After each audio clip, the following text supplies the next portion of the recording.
جیسا کہ آج ہم جہاں دیگر لیڈروں کے ملاقات کے بعد آج ہم ایک ایسی جگہ پہنچے ہیں اور ایک ایسی شخصیت سے ملنے والے ہیں جن کا نام مولانا مطیع الرحمان صاحب ہے۔ یہ اس لیے کہہ رہا ہوں کہ مولانا کے بارے میں یہ تصور کر دینا کہ کوئی اس سیاست میں داخل ہو سکتا ہے، سیاست کر سکتا ہے، ایسا بہت کم گمان کیا جاتا ہے۔ لیکن آج ایک ایسی شخصیت جس کے بارے میں نے بتایا کہ مولانا مطیع الرحمان صاحب ہے، ان سے ہم ملاقات کریں گے۔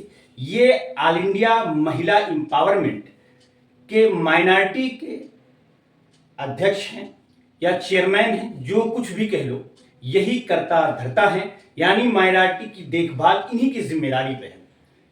آئیے ہم ان سے کچھ باتیں کرتے ہیں۔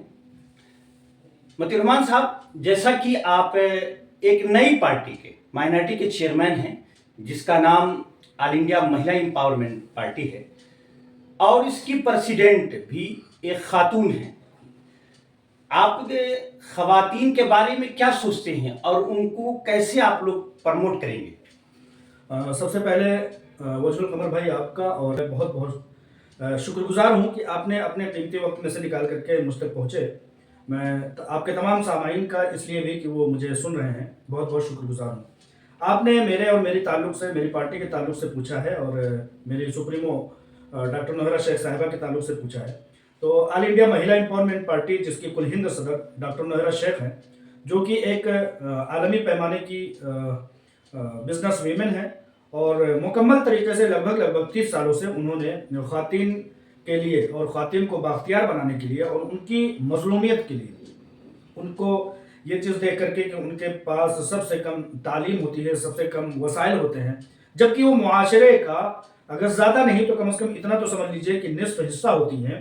ڈاکٹر نوہرا شیخ نے یہ محسوس کیا کہ خواتین کے تعلق سے بہت سارے بجٹ، بہت ساری اسکیمیں، بہت سارے معاملات ان کے لیے ہوتے ہیں، لیکن وہ یعنی کہ خواتین دبی کچلی تھیں اور دبی کچلی ہیں، اور ایسا لگتا ہے کہ لوگ جو کہ سمجھیے کہ خواتین کے لیے بہت بڑے دعوے کرتے ہیں، کبھی یہ چیز نہیں دیکھا گیا کہ خواتین کے لیے فلاح و بہبود کے، ان کے لیے ریزرویشن کے، ان کے تعلق سے سیریس کوئی بھی معاملہ دیکھا نہیں گیا۔ تو ایک خاتون ہی خاتون کا درد سمجھ سکتی ہیں، لہٰذا ڈاکٹر نوہرا شیخ صاحبہ نے ایک پارٹی لانچ کر کے یہ چیز بتانے کی کوشش کی ہے کہ خواتین کو بااختیار بنانے کے لیے ہم کو ہی میدان میں آنا پڑے گا، ورنہ دیگر لوگ جیسے ابھی تک آزادی سے لے کر کے اگر دیکھا جائے تو ابھی تک صرف اور صرف وعدے اور جھلاوے ہی ملے ہیں۔ لہذا ڈاکٹر نوہرا شیخ صاحبہ کی کوشش ہے کہ خواتین کو بااختیار بنانا جائے، ان کے خلاف جو ظلم ہوتے ہیں اس ظلم کا قلع کما کیا جائے، اور ایوان بالا سے لے کر کے میدانوں تک، سڑکوں تک خواتین کے تعلق سے جو ناانصافیاں ہو رہی ہیں اس ناانصافی کو ختم کیا جائے اور ان کے حق کو طلب کیا جائے۔ جیسا کہ مطیع الرحمان صاحب آپ نے ابھی بتایا کہ وہ ایک بزنس وومن ہیں، تو ان کے بزنس کے تعلق سے بہت ساری باتیں کی جاتی ہیں کہ انہوں نے بہت ڈیولپمنٹ کیا اور بہت سی چیزیں کی، جیسا کہ یہ مسلک کے اعتبار سے بھی لوگ تنقید کرتے ہیں کہ انہوں نے مسلک میں پڑھ کر کے لوگوں کو بہت زیادہ نقصان پہنچایا۔ تو کیا آپ ان کے بارے میں کچھ جانتے ہیں یا انہوں نے ایسی کوئی غلطیاں کی ہیں جس طرح کے الزام ان کے اوپر لگ رہا ہے؟ تاریخ کا اگر ہم وجہ القمر بھائی اگر معائنہ کریں گے اور مطالعہ کریں گے تو سازشوں کا ہونا سب سے زیادہ بے شمار تعداد میں اگر دیکھا جائے تو وہ سچے اور حق پر رہنے والوں کے لیے ہی سازشیں ہوئی ہیں۔ غلط کار لوگ اپنے الگ الگ طریقوں سے اپنے کام چلاتے رہتے ہیں، ان کو کبھی کوئی سمجھیے کہ گزند پہنچانے والا نہیں ہوتا ہے، لیکن چونکہ اگر کوئی جو غلط ہوگا اس کو دیکھنے کے لیے قانون ہے، لیکن اگر جو غلط نہیں ہے اسی کے خلاف سازش کرنے کی ضرورت پڑتی ہے۔ لہٰذا ڈاکٹر نوہرا شیخ صاحبہ کے خلاف جو سازشیں ہوئی ہیں وہ اس بات کی بہت بڑی دلیل ہے کہ وہ حق پر بہت بڑے زمانے تک، یعنی کہ لگ بھگ 20-25 سال تک لوگوں کے لیے فلاح و بہبود کا کام انہوں نے کیا ہے، اور انہوں نے بڑے پیمانے پر سود سے پاک تجارت چلا کر کے سود پر ایک بڑی چوٹ پہنچائی ہے۔ تو لہٰذا ایک بڑا طبقہ، بڑا ایک سمجھیے کہ مافیا جو کہ سود پر پلتا بڑھتا ہے، اس کو کہیں سے کہیں تک یہ ہضم نہیں ہوئی بات کہ ڈاکٹر نوہرا شیخ صاحبہ زیادہ دن تک اپنے معاملوں کو چلا سکیں، چونکہ آتے دن کے ساتھ ان کی ترقی بڑھتی جا رہی تھی ان کا کام بڑھتا جا رہا تھا, ان کا قد بڑھتا جا رہا تھا, ان کے بزنس 100 ملکوں سے 101 ملکوں, 102 اور اس سے زیادہ ملکوں میں پہنچتے جا رہے تھے, اور سود سے پاک تجارت ہندوستان کی سرزمین پر پھلتی پھولتی جا رہی تھی. لہٰذا لوگوں کو ایسا لگا کہ اگر ان کے خلاف سازش نہ کی گئی تو یہ ان لوگوں کا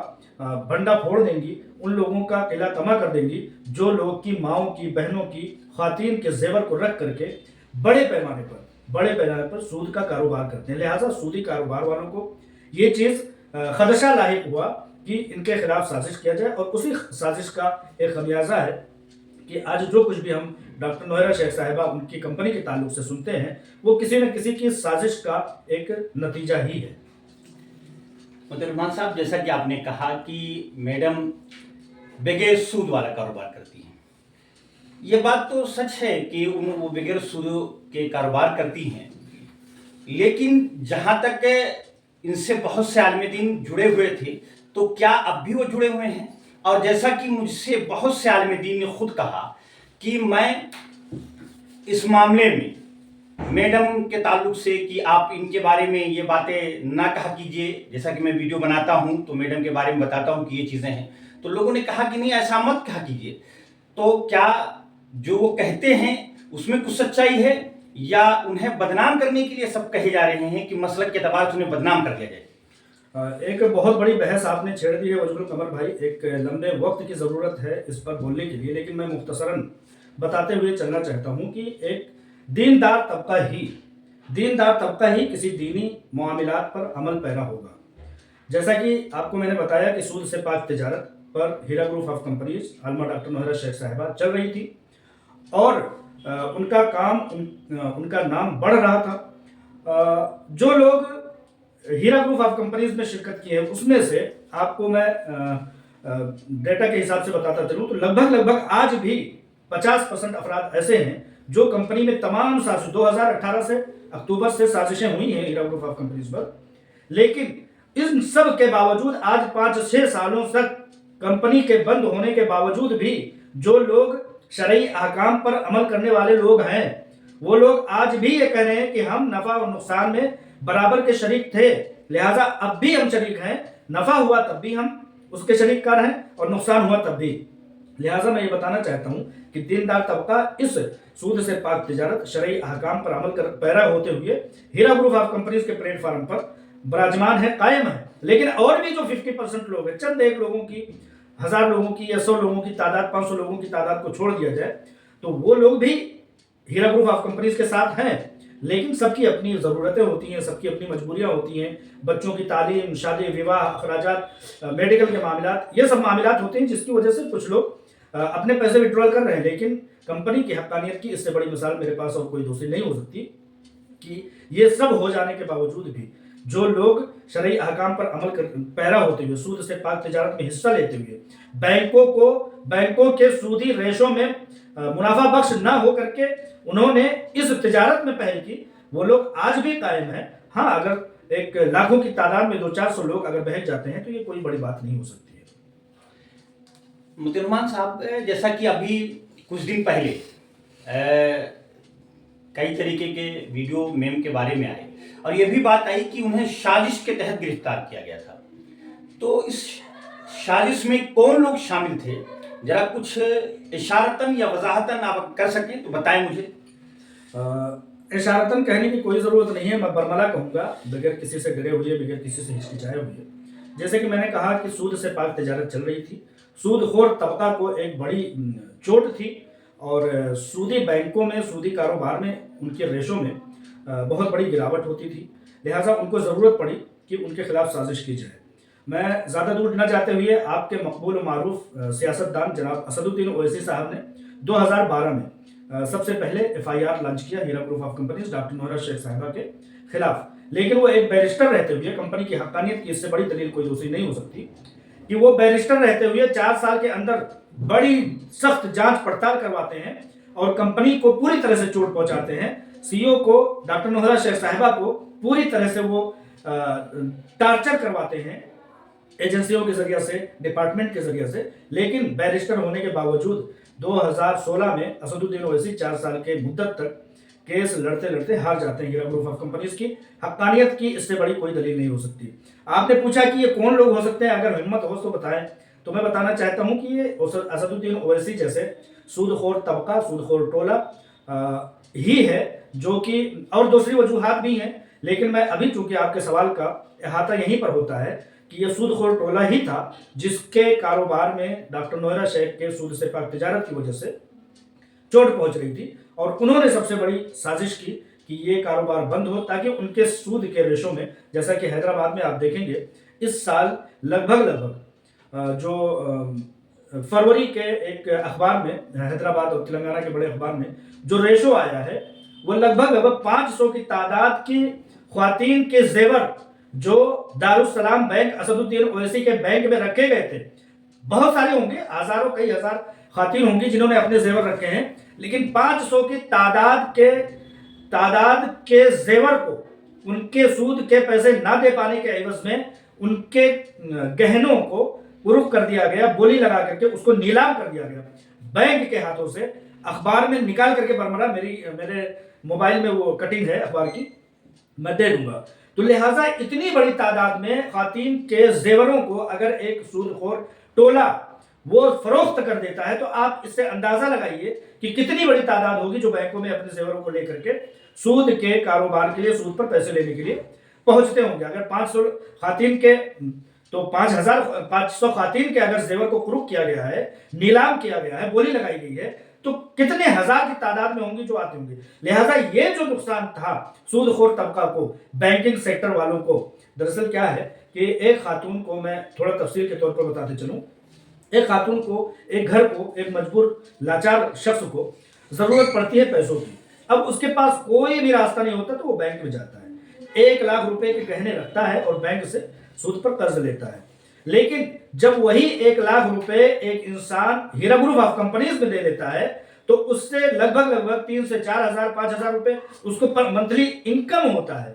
लेकिन बैंक में जाने की वजह से क्या होता था, उसका सोना तो गया, उसको कर्ज पर मिले जो कितने मिले, सिर्फ 90 हजार मिले, 80 हजार ही मिले सारी कार्रवाइयां करने के बावजूद। और जब हर महीने उससे उस खातून को उस पर सूद देना पड़ता है जब तक कि वो पैसों को दे नहीं देती है। तो लिहाजा बैंक में गए तो ये नुकसान हुआ एक सरमायाकार को, एक इन्वेस्टर को, या जो बैंक में गया। लेकिन वही शख्स जब हीरा ग्रुप ऑफ कंपनीज में जाता है, 1 लाख रुपए रखता है, तो उसको हर महीने जो यहाँ देना पड़ रहा था बैंकों में, यहाँ उसको मिल रहे हैं। लिहाजा लोगों की जरूरतें पूरी हो रही थी, इसलिए लोग इस सेक्टर में नहीं जाते थे, बैंक में नहीं जाते थे, सूद लेने के लिए, कर्ज लेने के लिए नहीं जाते थे, उनकी जरूरतें पूरी होने लगी। लिहाजा इन बैंकिंग सेक्टर वालों को जरूरत पड़ी, खासतौर से असदुद्दीन ओवैसी के बैंक जो कि 11 ब्रांचेस पर कायम है दारुस्सलाम बैंक, उसमें एक बड़े रेशो में कमी आई थी, बड़ी उनका नुकसान हो रहा था, इसलिए उनको जरूरत पड़ी कि साजिश करें। मुफ्ती रहमान साहब, जैसा कि ये भी खबर है कि मैडम ने उनके ऊपर 100 करोड़ का मानहानि का मुकदमा किया था जिसको गालिबन वो हार गए, तो क्या मैडम आगे कुछ कार्रवाई करेंगी या इस तरीके की कुछ और कार्रवाइयां भी उनके खिलाफ चल रही हैं? जैसा कि मैंने बताया कि असदुद्दीन ओवैसी ने 2012 में FIR किया था, लॉन्च किया था, जांच पड़ताल हुई 4 साल तक। 2016 में असदुद्दीन ओवैसी उस मुकदमे को हार गए जो कि डॉक्टर नोहरा शेख और हीरा ग्रुप ऑफ कंपनीज पर किया था। उसकी पादाश में, उसके बदले में हीरा ग्रुप ऑफ कंपनीज ने डॉक्टर नोहरा शेख साहिबा ने उनके ऊपर मानहानि का केस किया, हेतक इज्जत का केस किया कि मेरी कंपनी को चोट पहुंचाया गया है। अब हीरा ग्रुप ऑफ कंपनीज इस हेतक इज्जत के 100 करोड़ के दावे को लोअर कोर्ट में जीत चुकी है। हाई कोर्ट में ये मुकदमा चल रहा है। हाई कोर्ट में इन्होंने पिटीशन दाखिल की है असदुद्दीन ओवैसी ने कि इस मुकदमे की जरूरत नहीं है, लिहाजा इसको खत्म किया जाए। डॉक्टर नोहरा शेख साहिबा के हक में हाई कोर्ट ने, तेलंगाना ने बोलते हुए ये कहा कि नहीं, बेशक इसकी जरूरत है, क्योंकि आपने किसी की चलती फिरती कंपनी को गलत कहने की, गलत साबित करने की कोशिश की। इस पादाश में 100 करोड़ रुपए के मुकदमा अभी तक जारी है। डॉक्टर नोहरा शेख साहिबा का कहना यह है कि साफ शफाफ तरीके से बिजनेस करने वालों को अगर तुम चोट पहुंचाते हो और तुमको यूं ही छोड़ दिया जाए तो क्या मतलब, इसका मतलब है कि तुम्हारा ये रविश बन जाए। एक छोटे से बिजनेसमैन से लेकर के जो कि अपने बच्चों की रोजी रोटी चलाता है, उससे लेकर के एक बड़े पैमाने पर रोजी रोटी लोगों के लिए बंदोबस्त करने वाला हीरा ग्रुप ऑफ कंपनीज में लाखों लोग नौकरी करते थे, उस कंपनी को बंद करवा देते हो तो छोटे लोगों की क्या औकात रहेगी। लिहाजा इस मुकदमे का, इस मानहानि के केस का, असदुद्दीन ओवैसी की बदमाशी का जवाब मिलना जरूरी है। इसलिए ये मुकदमा जारी है। हाई कोर्ट ऑफ तेलंगाना ने इसको बड़े मुस्तैदी से सुनते हुए इसको जारी रखने का फैसला किया है। मुतिरमान साहब, जैसा कि एक चीज़ आपने कहा कि 50% लोग अब भी कंपनी से जुड़े हुए हैं, तो क्या कंपनी मजीद आगे बढ़ेगी कि जिस पे रुक गई थी, या जैसा कि उनके इन्वेस्टर टूट गए थे, तो क्या अब कंपनी मजीद आगे बढ़ेगी या वहीं पे रुकी रहेगी? जैसा कि मैंने बताया कि कंपनी हक पर और सच पर है। अभी तक लोअर कोर्ट से लेकर के, थानों से लेकर के लोअर कोर्ट से हाई कोर्ट और हाई कोर्ट से सुप्रीम कोर्ट तक हीरा ग्रुप ऑफ कंपनीज को, डॉक्टर नोहरा शेख साहिबा को जीत और फतह मिलती हुई आ रही है। लिहाजा कंपनी चल रही थी, कंपनी चल रही है और कंपनी इंशाअल्लाह ताला चलती रहेगी। पुराने नाम पर चल रही थी, पुराने नाम पर चल रही है और पुराने नाम पर चलती रहेगी। हीरा गोल्ड ट्रेडिंग के नाम से अब भी बिजनेस चल रहा है, लोग उसमें इन्वेस्टमेंट कर रहे हैं। अब रह गई बात वो 50% की जो आपने बात कही, आएगा प्लान कोई ना कोई। मुमकिन है कि इस नए बिजनेस में जो कि हीरा गोल्ड ट्रेडिंग के नाम से चलाया जा रहा है, इसमें उन लोगों को शिफ्ट कर दिया जाए, लेकिन अभी ऐसा कोई ऐलान आया नहीं है। अभी कोई इस तरह का ऐलान आया नहीं है। जिस दिन इस तरह का ऐलान आएगा, क्या उसके शराइत और ज़वाबित होंगे, लेकिन कंपनी बदस्तूर चलने का अहदो पैमान रखती है।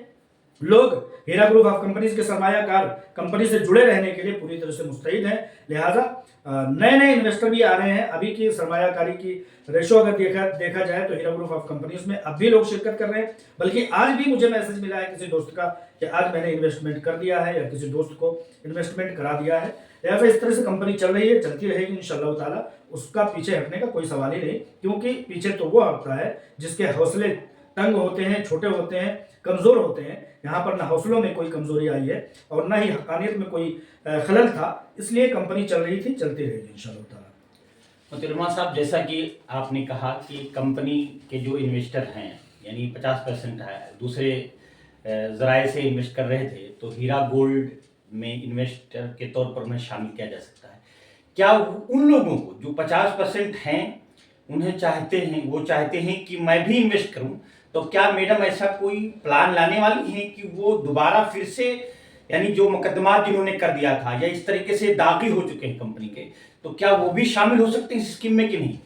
सर, ये तो देखिए कंपनी की अपनी पॉलिसी है कि उन लोगों के साथ क्या फैसला करेंगे जो दागी लोग हैं। ज़्यादा लोग नहीं हैं, 185 लोग हैं जिन्होंने मुकदमात किए। एजेंसियों के नीचे जो गए हैं वो लगभग 2-3 हज़ार लोग हैं। बकिया सारे के सारे लोग कंपनी में तसल्सल करने वाले या कंपनी से रजामंद लोग हैं। बस कुछ ज़रूरियात की वजह से लोग अपने पैसे निकाल लेने चाहते हैं। लिहाजा उनसे कंपनी को कोई शिकायत नहीं है, उनको कंपनी से कोई शिकायत नहीं है। वो अपनी ज़रूरत के मुताबिक बच्चों की शादी विवाह, अखराजात के लिए, तालीम के लिए और दीगर मामलात के लिए, घरों के बनाने के लिए वो अगर पैसे चाहते हैं, तो इस दरमियान में कंपनी ने एक फॉर्म जारी किया है कि जो लोग ये ख्वाहिश रखते हैं कि वो अपने पैसे ले करके निकल जाए, उन लोगों के लिए एक फार्म जारी करके, ऑनलाइन फॉर्म है, कोई भी उसको ले करके, जो लोग ये इल्ज़ाम लगाते हैं कि लोगों के पैसे नहीं मिले, उन लोगों को बता दीजिए कि फॉर्म जारी हो चुका है। जो लोग अपने पैसे ले सकते हैं, लेना चाहते हैं, उनके लिए 3 तरीक़ाकार पेश किया गया है। उस फॉर्म को जो कि ऑनलाइन है, ले करके, भर करके अपने पैसों को वापस पा सकते हैं। किसी तरह से बेचैन होने की, किसी तरह से अफवाहों में आने की कोई ज़रूरत है नहीं। मुतिरमान साहब, जैसा कि आपने कहा कि फार्म मैडम ने निकाल दिया है, तो इस फार्म के ज़रिया, जैसा कि आपने कहा 3 तरीक़े, जो भी 3 तरीक़े हैं, उन 3 तरीक़ों में से अगर किसी को कोई और तरीक़ा अपनाना हो, तो क्या कंपनी के पास इस तरीके की स्कीम है, या लोगों ने कभी कहा हो, कुछ किया हो, ऐसी कोई बात है? बेशक, अभी समझिए कि लगभग 3-4 सालों से 2021 से लेकर के अभी तक लोगों को बिला शर्त के पैसे दिए गए हैं। अब चूंकि सुप्रीम कोर्ट ने एक दरवाज़ा खोला है, ईडी ने उनकी प्रॉपर्टीज़ को अटैच किया हुआ था। अभी सुप्रीम कोर्ट ने ये बोला है कि नहीं, इनकी सारी प्रॉपर्टीज़ को छोड़ दीजिए, ताकि उन प्रॉपर्टीज़ के ज़रिए से, चूंकि बड़े पैमाने पर पैसे देने हैं, किसी बैंक के पास भी जाकर के आप, बहुत सारे लोग ये कहें कि नहीं अभी के अभी मुझे पैसे दिए जाए, तो कहीं ना कहीं से इंतज़ाम करना पड़ सकता है। लिहाजा सुप्रीम कोर्ट से ये अपील की गई कि आप उन प्रॉपर्टीज़ को छोड़ दीजिए जिनको हमें सेल आउट करना है, यानी कि ईडी जो अटैचमेंट किए हुए है उससे उनसे छुड़वा दीजिए, ताकि हम लोगों के पैसे लेने में कामयाबी हासिल करें। लिहाजा अभी तक बगैर शर्त और बगैर किसी समझिए कि कानून और ज़ाब्ते के अभी तक लोगों के हज़ार लोगों को पैसे दिए गए हैं। अब चूँकि आपके सवाल के मुताबिक कि लोगों को पैसे या शराइत, तो अभी चूँकि बड़ी तादाद पर लोगों को पैसे देना है, बड़ी तादाद है जिनको पैसे मिलना है, इसलिए एक शराइत व ज़वाबित का होना लाज़िम सी बात है। उस शर्त के मुताबिक लोग आएँगे तो इंशाअल्लाह ताला इस्तिफ़ादा करेंगे। और ये 3 शर्तें जो हैं, इन 3 शर्तों को कोई नापसंद करे, ऐसा हो ही नहीं सकता। इसलिए इन 3 शर्तों को में से कोई ना कोई एक शर्त या कोई ना कोई एक किस्म अपना करके लोग अपने लिए राहत हासिल कर सकते हैं। उनका मकसद है पैसे हासिल करना, पैसे लेना। लिहाजा कंपनी ने, हीरा ग्रुप ऑफ कंपनीज ने, सीईओ आलमा डॉक्टर नौहरा शेख साहिबा ने ये तरीक़ाकार निकाला है कि लोगों को पैसे दिए जाए और उनके हिसाब से दिए जाए। किसी को एक ही वक्त में लेना है पैसे तो उसके क्या शर्त होंगे, किसी को मतलब बगैर समझिए कि डिटेक्शन के या बगैर किसी भी मसले को किए हुए अगर उनको पैसे लेना है तो उनके लिए क्या है। तो इस तरह से कानून ज़ाब्ता और शराइत बनाए गए हैं, उसके ज़रिए से लोग अपने मन मुताबिक, अपने पसंद के मुताबिक जाकर के अपने पैसे हासिल कर सकते हैं। मुसलमान साहब, जैसा कि आपने हमें बहुत वक्त दिया, लेकिन एक सवाल मेरा लास्ट, और उसके बाद अब आगे कोई सवाल नहीं। एक चीज़ ये कि जैसे कि मैडम ने, भाई एक बिजनेसमैन लेडी, उसको पॉलिटिक्स में आने की ज़रूरत क्यों पड़ी, ये सवाल हमसे रह गया था जिसका पूछना ज़रूरी था। यानी बहुत से लोग कहते हैं कि इन्होंने तालीम के मैदान में बहुत काम किया, दीगर समाजी कारकुन जो भी हो सकते थे इन्होंने किया, तो आखिर ये पॉलिटिशियन के तौर पर इन्होंने अपना तारुफ क्यों पेश किया, जरा इसके बारे में कुछ हमें बताएं। दरअसल वजूल कमर भाई, जैसा कि मैंने बताया कि डॉक्टर नौहरा शेख साहिबा एक फलाही, रफ़ाही, बहबूदी काम भी करती रहती हैं। जैसा कि आपने कहा कि उनकी तालीमी मैदान में बहुत बड़ी अप्रोच है, बहुत बड़ी कोशिश है, बहुत सारे काम हैं उनके। उनका मेडिकल कॉलेज है, उनका इंजीनियरिंग कॉलेज है, उनके बहुत सारे सैकड़ों स्कूल हैं और इसी तरह से उनका एक मदरसा है 5 स्टार रैंक सहूलियात से मुज़य्यन उनका मदरसा है जो कि बच्चियों का है, निस्वां है। देखिए क्या है वजूल कमर भाई, आपके सवाल का लुब्बिल-लुबाब मैं ये बता दूं कि जब आप मैदान में उतरेंगे, किसी हाजतमंद की हाजत को रवा करेंगे, किसी हाजतमंद की ज़रूरत को पूरा करेंगे, तो आपको लगेगा कि एक शख्स को आप ज़रूरत पूरी करने के लिए निकले थे, लेकिन वो एक नहीं दर्जनों हैं। जब दर्जनों के पास आप जाएंगे तो पता लगेगा सैकड़ों हैं, सैकड़ों के पास जाएंगे तो हज़ारों का पता लगेगा, हज़ारों के पास जाएंगे तो लाखों और करोड़ों का पता लगेगा। कभी आप निकल करके देखिएगा, आप मिसाल के तौर पर ठंडियाँ आ रही हैं, कंबल लेकर के निकलिए, एक ट्रक कंबल लेकर के निकलेंगे तो आपको पता लगेगा कि दसियों ट्रक और सैकड़ों ट्रक कंबल दिल्ली की सड़कों पर रहने वाले लोगों को बांट दिया जाए फिर भी कम पड़ जाएगा, इतनी ज़रूरत है अपने हिंदुस्तान में। लिहाजा डॉक्टर नौहरा शेख साहिबा ने अपने कदम से, अपने हाथों से, अपने कंधे से जो उन्होंने इनकम किया और उसके जरिए से लोगों को राहत पहुंचाई, उस राहत को जब उन्होंने देखा और महसूस किया तो उन्हें पता लगा कि ये तो बहुत छोटी एक तादाद है जिसको मैं राहत पहुंचा पाऊँ, लेकिन लोगों की तादाद तो लाखों बल्कि करोड़ों में है। तो उनको ऐसा लगा कि एक शख्स चाहे वो कितना भी पैसा मार्केट में उतार दे, एक शख्स सड़क तो नहीं बनवा सकता ना। टाटा बिरला, कभी आप बता दीजिए, अडानी अंबानी, कभी उन्होंने सड़क बनाई हो मतलब अपने पैसों से? बहुत से रफाई, अजीम जी, प्रेम जी जो है वो बहुत सारे हिंदुस्तान के सबसे बड़े डोनर में से हैं, उन्होंने कभी सड़क नहीं बनाई होगी, कभी स्टेडियम नहीं बनाया होगा, कभी यूनिवर्सिटी नहीं बनाई होगी, लेकिन आपको करना है, तालीम याफ्ता बनाना है, सड़कों को बेहतर करना है, रोजगार को बेहतर करना है। आप लाख लोगों को रोजगार दे सकते हैं, लेकिन करोड़ों लोग हैं जो लाइन में लगे हुए हैं। तो इसके लिए क्या करना होगा, ईवान बाला तक पहुंचना होगा, सरकारी मिशनरी को हाथों में लेना होगा। बड़ी तादाद है जिसको आपने देखा है कि लोगों को पीने का पानी नहीं है। मिसाल के तौर पर अभी गुज़िश्ता रोज जो है निर्भया कांड हुआ था, उसमें कोई शख्स क्या इंसाफ दिला सकता था किसी खातून को? मामला 4-5 साल 6 साल चला, खत्म हो गया। इस तरह से निर्भया कांड जैसे हजार मामलात ऐसे हैं जिस पर आपको इंसाफ करना है। उजागर हुआ मामला निर्भया कांड का एक कांड, लेकिन उसके बाद से आप खुद गवाह हैं उज्जवल कमर भाई कि सैकड़ों और हजारों ऐसे मामलात हैं जिस पर कि पानी फेर दिया गया।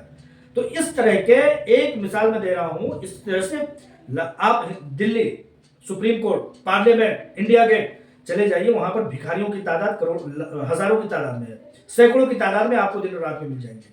कोई शख्स उनकी अगर किफालत कर सकता है तो कोई फर्द खास नहीं कर सकता है। अगर उसको कर सकता है तो कोई सरकार ही कर सकती है, क्योंकि सरकार के पास एक ताकत होती है, एक वसाइल होती है, पूरी मिशनरियां उनके मातहती में काम करती हैं। चलो मैं कहता हूं कि उन बच्चों को जो रेड लाइट पर हैं ان کو کوئی شخص جائے اور اٹھا کر کے کہے کہ ان کے لیے یتیم خانہ بناتے ہیں تو سرکاریں یہاں پر روڑا اٹکائیں گی اور کہیں گی کہاں لے جا رہے ہو، کیوں لے جا رہے ہو. لیکن وہاں پر جب سرکار ہوگی اپنے مشنری کے ساتھ کام کرے گی تو وہ 1,000 نہیں 1,00,000 بچے جو ریڈ لائٹوں پر ڈیلی سوتے ہیں اور بھیک مانگتے ہیں اور ان کی پوری زندگی وہاں پر گزر جاتی ہے.